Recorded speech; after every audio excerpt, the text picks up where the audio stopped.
గురుగారు, మకర రాశి వారికి ఈ వారం ఏ విధంగా ఉండబోతోంది? మకర రాశి వారికి 4 గ్రహాలు యోగిస్తున్నాయమ్మ. దశమంలో చంద్రుడు, 6లో కుజుడు, 5లో గురువు, 3లో రాహువు. చక్కని విజయావకాశాలున్నాయి. త్వరగా కార్యసిద్ధి లభిస్తుంది. కార్యసిద్ధి కోసమై మంచి నిర్ణయం తీసుకొని ప్రణాళికాబద్ధంగా పనిచేయండి. వెంటనే అనుకున్న ఫలితం వస్తుంది.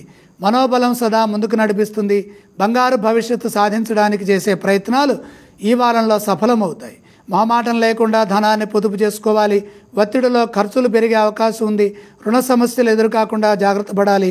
శత్రుదోషం తొలుగుతుంది. సమాజంలో గౌరవ ప్రతిష్టలు పెరుగుతాయి. జ్ఞానం వృద్ధి చెందుతుంది. ప్రస్తుత అవసరాలకు తగ్గట్టుగా ఎప్పటి పనులు అప్పుడు పూర్తి చేయండి. ఎప్పటికప్పుడు విజ్ఞానాన్ని పెంపొందించుకుంటూ మీ పనిలో నైపుణ్యాన్ని, అనుభవాన్ని సాధించండి. వ్యాపారం చేసేవారు లోతుగా ఆలోచించి పనిచేయాలి. తోటివారి సహాయ సహకారాలు అవసరం. అప్పుడే మీకు మేలు చేకూరుతుంది. ప్రయాణాల్లో జాగ్రత్తలు అవసరం. ఆరోగ్యంపై శ్రద్ధ పెంచాలి. వారం ప్రారంభంలోనే ఒక విజయం లభిస్తుంది. శాంతియుత జీవన విధానం కొనసాగుతుంది. అలాగే మకర రాశి వారు ఏ ఏ స్తోత్రాలను పఠించాలి? మకర రాశి వారు శుక్ర శ్లోకం చదువుకోవటం చాలా మంచిది. గురుగారు, మకర రాశి వారు ఈ వారం ఏ ఆలయాన్ని సందర్శించుకోవచ్చు? మకర రాశి వారు శుక్రుడిని దర్శించండి. గురుగారు, ఈ రాశి వారు ఏవేవి దానం చేయవచ్చు? శుక్రప్రీతిగా బొబ్బర్లు దానం చేయండి.